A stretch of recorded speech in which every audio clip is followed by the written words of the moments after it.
Hello everyone, আসসালামু আলাইকুম। আশা করি সবাই ভালো আছেন। আলহামদুলিল্লাহ আমি অনেক ভালো আছি। ফিরে এসেছি আমি আপনাদের মাঝে আবারও একটি রেসিপি নিয়ে। রেসিপি বললে ভুল হবে, একটি নাস্তা নিয়ে, নাস্তা আইটেমই বলা যায়। যাই হোক, আজকে আমি তৈরি করছি সেই ভাইরাল ডিম মামার ডিম রেসিপি। তো এখানে রেসিপি বললে ভুল হবে, এটা একটা নাস্তা, খুবই ইজি, ঘরোয়া কিছু উপকরণ দিয়ে তৈরি করা হয়েছে। তো এখানে আমি শসা কুচি, কাঁচামরিচ কুচি, পেঁয়াজ কুচি, ধনিয়া পাতা কুচি নিয়েছি। আর সাথে সামান্য আমি একটু লেবু কুচি করে নিয়েছি। এটা আমি আমার পার্সোনাল মতো নিয়েছি, কারণ লেবু কুচিটা আমার খুব ভালো লাগে। তো তারপর দিয়ে দিচ্ছি এখানে চাট মশলা নেই, সরি, চাট মশলা বললে ভুল হবে। এখানে আমি ম্যাজিক মশলা দিয়ে দিয়েছি, চাট মশলা হলে বেশি ভালো হয়। আর দিয়ে দিচ্ছি প্রাণ চাটনি, তেঁতুলের চাটনিটা নিয়েছি, আপনারা যে কোনো চাটনি নিতে পারেন। মেন চাটনিটাই হচ্ছে মূলত হচ্ছে এই রেসিপির মজা। এক কথায় বলতে গেলে চাটনিটাই হচ্ছে রেসিপির মূল মন্ত্র যেটাকে বলে। তো আমি এখানে সবগুলো উপাদান একসাথে মিশিয়ে নিচ্ছি। দেখতে পাচ্ছেন কি সুন্দর একটা কালার এসেছে।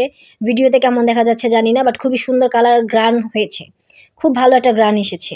তারপর আর কি ডিমের মাঝে এগুলো দিয়ে দিব, এই মিশ্রণটা দিয়ে দেওয়ার পর জাস্ট গরম গরম খেয়ে নিব। খুবই মজার এই রেসিপি, আপনারাও চাইলে বাসায় ট্রাই করে দেখতে পারেন। অনেক অনেক মজার রেসিপি। সিদ্ধ ডিম হয়তো অনেকেই খেতে চায় না, কিন্তু এভাবে যদি আপনি তৈরি করে দেন, এগুলো চেটে পুটে খাবে, এটা আমি গ্যারান্টি দিয়ে বলছি। আমি নিজেও সিদ্ধ ডিম খেতে পছন্দ করি না, কিন্তু এই রেসিপিটা খাওয়ার পর আমার বারবার খেতে ইচ্ছা করছে। তো অবশ্যই আপনারা বাসায় একবার হলেও ট্রাই করে দেখবেন অসম্ভব মজার এই ডিম রেসিপি।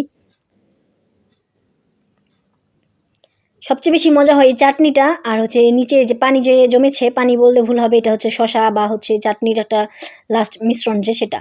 তো যাই হোক, আমি এখানে বলতে ভুলে গেছি, আমি কিন্তু এখানে একটু টমেটো সস দিয়েছি আর একটু গোলমরিচের গুঁড়ো দিয়েছি, যেটা হয়তো ভিডিওতে দেখানো হয়নি। তো আপনারা অবশ্যই বাসায় ট্রাই করবেন, ট্রাই করে জানাবেন কেমন হয়েছিল আর কেমন লেগেছে। আপনাদেরকে ধন্যবাদ।